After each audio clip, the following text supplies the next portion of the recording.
Welcome to The Link Online. And we're back after a Christmas break, and it's the three of us today. We have Terry Haig. Hey. And Levon Savunts. Hello. And myself, Mark Montgomery. And in the control room, we have Pierre-Luc Blais and Benoit Durand. And at the controls in the place of the commander, who is off, we don't know, think perhaps directing some military takeover somewhere. Instead of being here, Commander Dutil is not with us, but we wish him all the best. And in his place, we have none other than the multi-talented Leo Jimeno. The fans are on their feet. They're gathering outside the studio. Jimeno's here. Whoa. Yes, indeed. All right. All right. And one of the course, great ones. Oh, indeed. And one of the greatest guys you'll ever meet. Well, after you. No, I bow down to Jimeno. Huh? And his family. And his daughter has the same birthday as I do. Oh, really? Different year. I would really? I would wonder about that.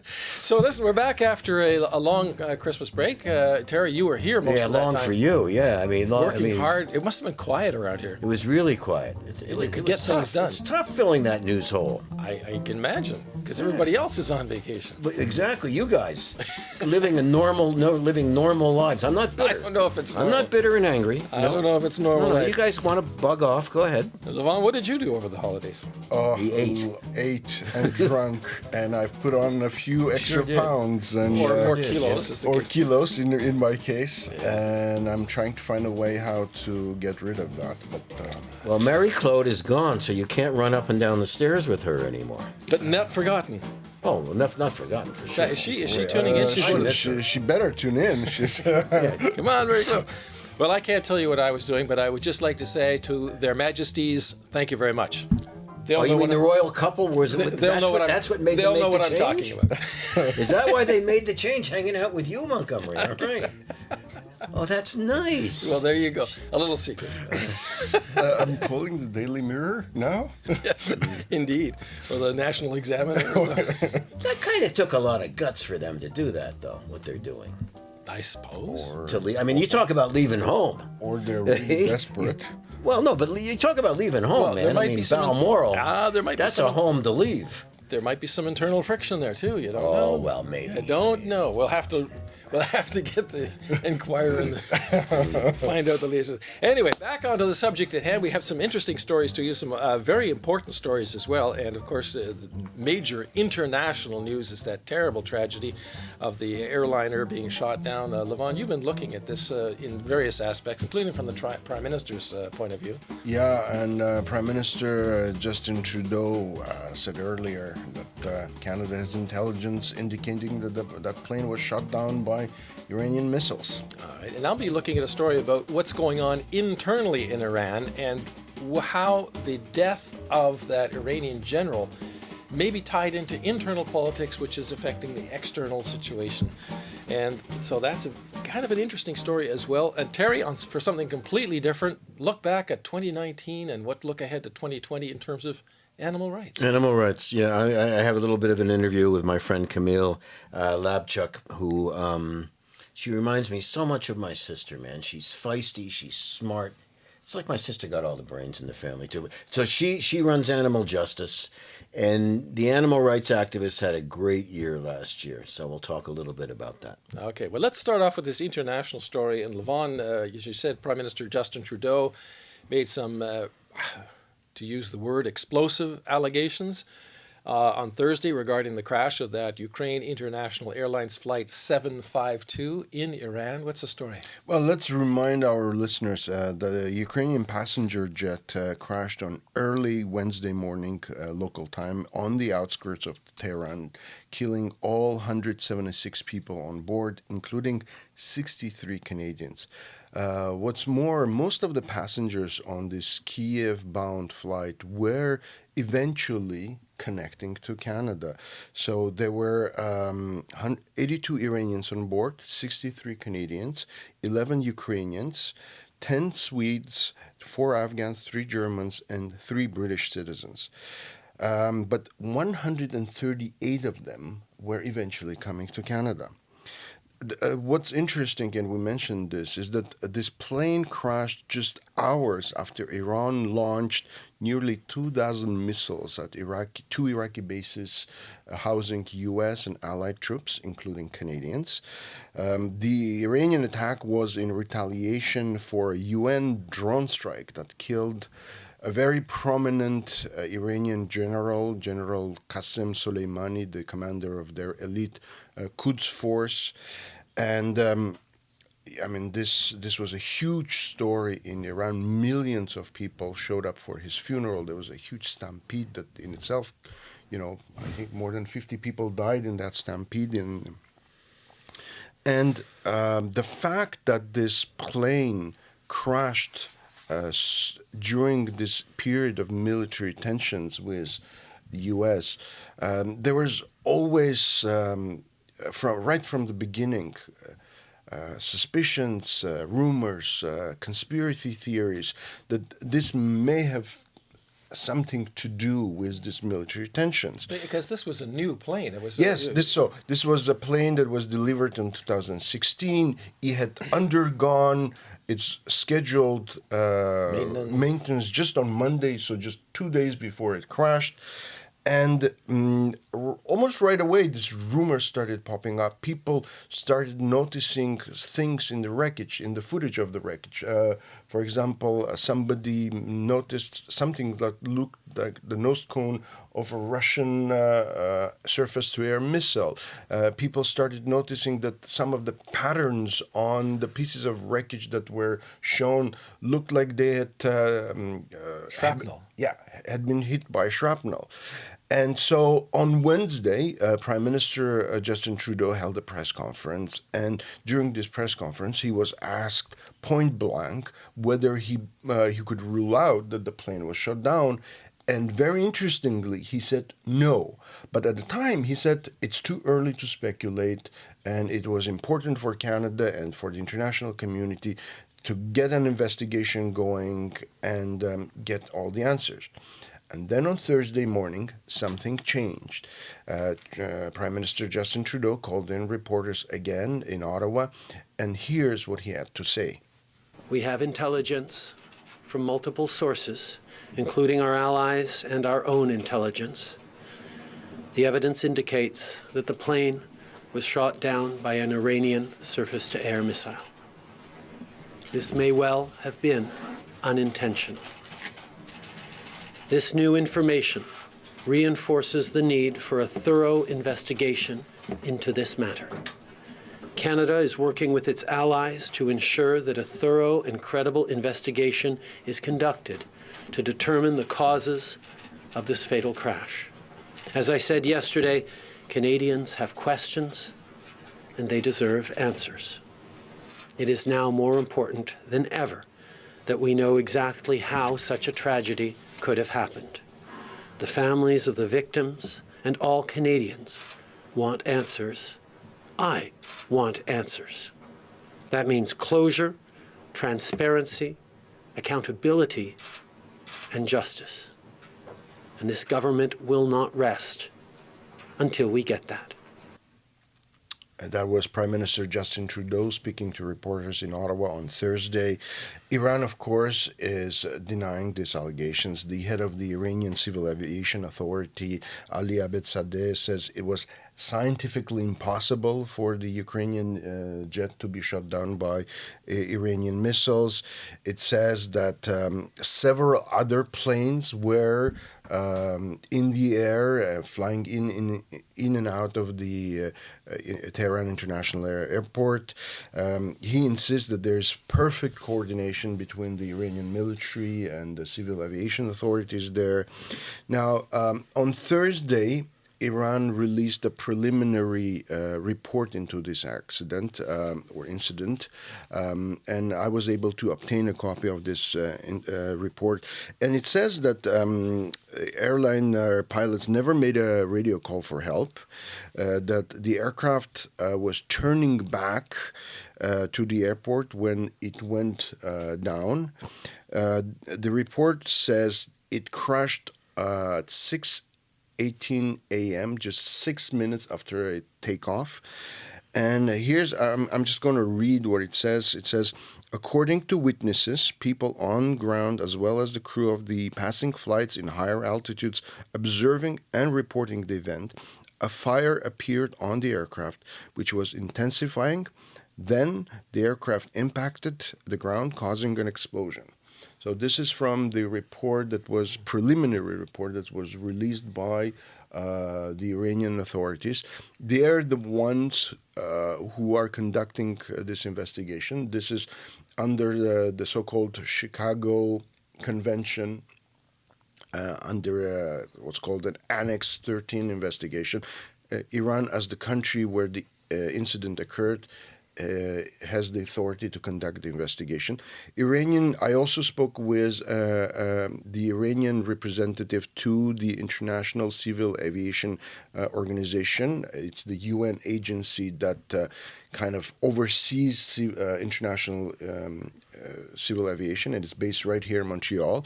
He says right from the beginning, Iranian authorities have extended invitations to all the countries that are involved in this incident, and that basically covers of course, the Ukrainians who operated the aircraft.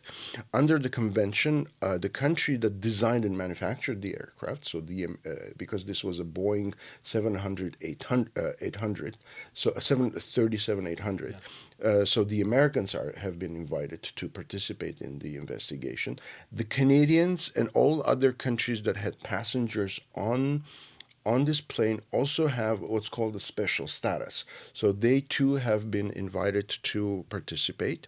Now, on the Canadian side and on the U.S. side too, what hampers participation is the fact that Canada cut its diplomatic ties with Iran in 2012. We no longer have an embassy in Iran. So Canada's foreign affairs minister spoke with his Iranian counterpart late Wednesday, early Thursday morning. So, and they agreed that Iran would facilitate getting visas to Canadian consular officials. I'm going to check today to see where that is. It has been confirmed to me that the Transportation Safety Board investigators have received the invitation from Iran and have already appointed an expert to take part in this investigation. But for now, Canadians are basically relying on the Ukrainians, who already have a team of 45 experts from various branches of their government on the ground in Iran and taking part in this investigation. But Canada is pressing for full access to this investigation. Under the UN rules, Canada is kind of limited because it's considered a country of special interest in what it will get in terms of access to it. It will get access to the crash site. It will get access to the final report. But the Ukrainians, for example, will have much greater access. And also the Iranian representative assured me that if Iranian authorities are unable to read the what's called the black boxes, they will transfer them to France or another jurisdiction that is capable of doing that. So we'll see what happens. But this allegation by Prime Minister Justin Trudeau that the plane was shot down perhaps accidentally, is something to watch out for. Isn't one of the complicating factors that the Iranians have already cleaned up the crash site? And it's not very clear because you see reports of the site being bulldozed and stuff like that, but when you look at the footage, you see this big tractors working, and I asked, and I was told that yes, you need this heavy machinery because pieces like engines and stuff like that, to move pieces you need heavy machinery. So it's not very clear whether but even if you're moving the pieces around investigators say you need to map exactly where they are in order to sort of determine the crash scenario. You have to what piece fell where and why and so on and so forth. Did it break up in the air? And this kind of thing. Well, and if you start moving pieces around, we don't know whether because here's the difficulty: is that first of all, Iranians have a lot of experience with air crashes because, unfortunately, over the last several years, they've had a few air crashes because a lot of their fleet is old. They're flying all this old Western and Soviet planes because of the sanctions. They're not able. They haven't been able to properly maintain their fleet. So, in recent years, they've had a few air crashes. So they have experienced personnel on the ground who have undertaken this kind of investigations. Also, don't forget that we're talking. There's a lot of political tension. So there's a lot of bias that comes into how things are being interpreted one way or another, one way or who's the saying other. what and what they mean. So all this stuff makes this investigation very, very complicated. So on top of the incredibly complicated technical stuff that you have to do to get answers, you now have the possibility that the Iranians are probably are cleaning up or removing evidence, or at least a perception of that on the part of Western and other governments. Interestingly, the Ukrainians are caught in the middle of this because today, for example, President Zelensky, who had spoken to Prime Minister Justin Trudeau just yesterday, said, yes, they're not ruling out the possibility that this aircraft was struck by a missile, but they're not ruling out other possibilities as well. So they're kind of doing a very delicate balancing act. Yeah. Well, obviously, as time goes by, we're going to find out more, possibly, depending on the situation. But we're going to take a look at the situation that may have led up to this, and that is the killing of the Iranian general. And we'll find out more about that in just a moment.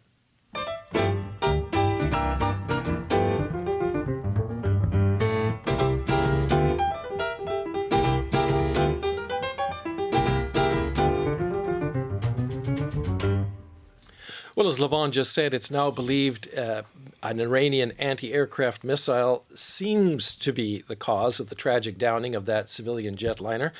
And the tensions in the region which may have led to the tragedy seem also to have been precipitated by the U.S. killing of General Qassem Soleimani in Iraq. Now, Soleimani was the head of the Quds military operation, a sort of an elite operation, and he is backed, of course, by this big military operation, and he was extremely powerful and influential in Iran. And the question arises, was he too powerful for the regime leaders? And what is the situation inside Iran now anyway? I spoke to Professor Ali Dizboni. He is the Director of Military and Strategic Studies and a professor in the Department of Political Science and Economics at the Royal Military College in Kingston, Ontario.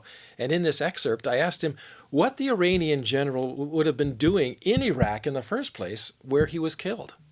Well, actually, since 2003, with the invasion of Iraq by U.S. forces, which, as you know, Canada was not part of it and UN did not back it. So that's created really a possibility for with the removal of Saddam in power. So the Shiite in Iraq had this possibility of pushing other forces from power and, take the primacy in Iraq. So the removal of Saddam is kind of, created because Saddam was playing a buffer zone between Iran and the Arab world. So a strategic corridor from Tehran to Damascus and Lebanon. So Iran had its allies in Damascus, as you know, Syrian government and Lebanon with Hezbollah, and with Iraqi peace, that's kind of completed the circle. So to give Iran more space, strategically speaking, to expand its influence and network. Now, you are someone who follows closely the situation in Iran. How was the general viewed there? I mean, it seems that for the state and for the current regime, he's being hailed as a martyr and a hero and everything else. But is there some dissent in Iran, and to what extent can that dissent be expressed? Oh, you're right. I mean, the situation is very explosive in terms of economy and dissent, as you said. We don't have to go back too far. A couple months ago, we had this massive social unrest, especially in the rural areas, mid-sized towns. And before that, we had last year a big one in bigger cities, and we had, which both last year and this year are kind of, presented by the expert, presented as uprising of the poor and the unprivileged. And a few years ago, that was something more middle-class based, unrest following the election and everything. And the American sanctions are really biting in terms of economic pressures and everything. And in intellectual terms and the press freedom, the situation is not much better, because really the security consideration for the regime is huge. And that's what really dominates the government actions. Now, Professor, there has been some suggestion that perhaps the regime actually wanted to get rid of Soleimani because he was becoming too powerful and therefore kind of a threat to them. And in death, he becomes a hero to the nation. It kind of reminds me of the Hitler-Rommel situation. I thought about this. The line of thinking is legitimate. However, was it the desire of some key power holders in Tehran to see Soleimani get out of the power position? Being killed, that's another scenario. But to just, get them out of the way, because he was running a parallel state. So your line of reasoning is legitimate. But from there to go and, to stretch the scenario saying that it was somehow they were involved in that, that's really something not easy to prove. And that was an excerpt of my conversation with Ali Disboni. He is a professor in the Department of Political Science at Royal Military College in Kingston, Ontario. And the full interview is in the highlights section. So there you see that Soleimani was an extremely powerful person inside Iran. He had the military backing. He was politically influential. He was, as Disboni said, he was almost running foreign policy all by himself. So, but was he too powerful for the regime? Disboni says it's a good idea, but perhaps not that. The regime being the clerics, right? The clerics, and but nobody's going to take on the clerics. Khomeini, Well, he was very personally close with the Supreme Leader Ali Khamenei. Yeah. So it's you could actually see Khamenei weeping during his funeral. But is it crocodile tears or is it real exactly tears? I mean, we know people were very close to Stalin, but that didn't protect them either. Exactly, right? And you were talking about Rommel, and for me, the analogy was when Kirov, Stalin got rid of Kirov, who was extremely popular in Soviet Union and was killed, by this guy who was manipulated by the NKVD to assassinate him. So it's possible. We have seen it historically many, many times.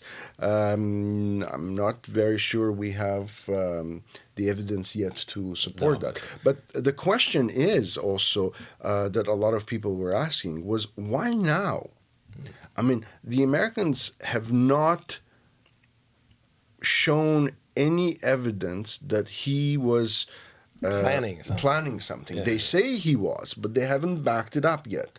And so... but you have to understand, in terms of government, they don't want to necessarily reveal certain information because that would reveal sources or what... That's what they're saying. You're talking about Pompeo saying that? Well, anybody... What happened was, I think, is the guy was sitting in Mar-a-Lago, the president. He saw something on television. He said, I don't like that. And that's what the attack on the it wasn't even an attack as you explained to me. It was completely unarmed. At the Well, embassy. it was an attack on the embassy. It was like they set up a few basically battering rams. they breached the perimeter. They Burned a couple of buildings. Burned a couple of buildings, but there were no casualties on either side. So. And most of the protesters were unarmed, if I understand correctly. Okay. So, and it's the Iraqis who were tasked with protecting it. So it's, anyway. But this is what Pompeo and those guys told the group of 8 and told the senators and the Congress people yesterday. Oh no, we can't reveal any more because this is really sensitive stuff. But that's always been the case. Exactly. It's not just the Americans who do that. It's no. I'm not saying it, but the critics will say. Yeah. Let's get to the bottom of this. I mean, was it a wag the dog? Was it to take pressure away from the impeachment headlines? We don't know. Well, that's another interesting. But the truth will come out. That's another interesting theory. Yes. And we'll probably find out more about that later on. Let's change. Well, we hope so. Yes. We'll find out as time goes by. I'll put you on the case. Let's change the topics before we run out of time. Yeah, that's right. Play it, Sam. We're going to look at animal rights.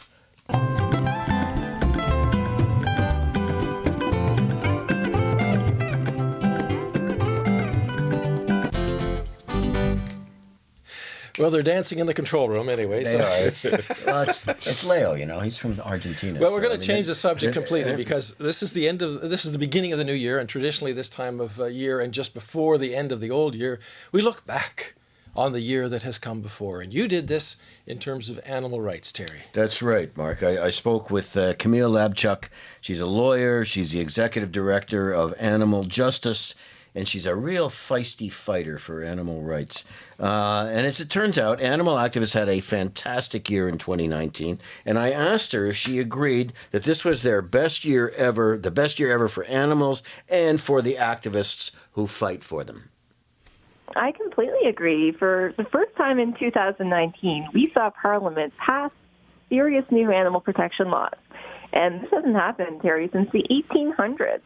The reason for that is that before now, the industries that use animals were always more powerful, and they were always able to block any laws that came forward in Parliament. But this time around, the animal advocates won. Compassionate animal lovers across the country made their voices heard. And Parliament has now banned keeping whales and dolphins in captivity, banned the trade in shark fin products, and it made some changes to the criminal code to protect animals from sexual abuse and animal fighting. So it was a big year. You saw it coming, right? I mean, you can feel it, at least anecdotally. I don't know if we have science to back it up, but it really is happening. And I'm wondering how much the fact that more and more kids are feeling more and more empowered plays a role in this, and telling their parents and pointing things out to their parents, because all kids love animals, and then they get busy and they get jobs and this and that. But kids now really seem to put pressure on their. I mean, for instance, we see it with Greta and the environmental movement, for example. Absolutely. There's a generational shift underway, and it's exactly what we need to drive animal rights issues forward. If you look at the numbers, people under age 35, and in some places about a third of them are vegetarian or vegan. So they're getting the issues. Many more of them are reducing their meat consumption. And polls show now that most Canadians oppose fur. They oppose keeping whales and dolphins in tanks. They oppose keeping animals in zoos. They oppose rodeo events, and that's the majority of Canadians. And I know those numbers are even higher with younger people. And interesting story about the origin of the bill to ban whale and dolphin captivity. It was put forward by Senator Wilfred Moore, who's now retired, but he was a senator from Nova Scotia. But the reason he put it forward is because he and his son watched the film Blackfish, and his son said at the end of it, what can you do about this, Dad? This is so awful. Blackfish, of course, focuses on orca whales in captivity in the States and what they endure and the suffering that they face. So it was a film and a younger person in that case who motivated that bill being put forward in the first place. Okay, kiddo. Thank you so much again for your time, as always. Always good to be here. Thank you, Terry. Happy holidays. Likewise.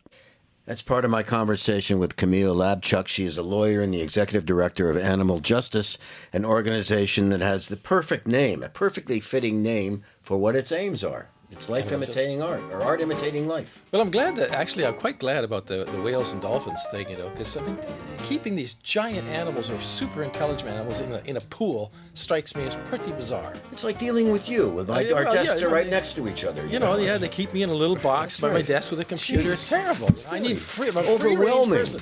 That's all the time we have for today. So for Terry and Levon and myself and Pierre-Luc and Benoit and Leo, thank you very much for watching. Take care. Bye-bye. Bye-bye.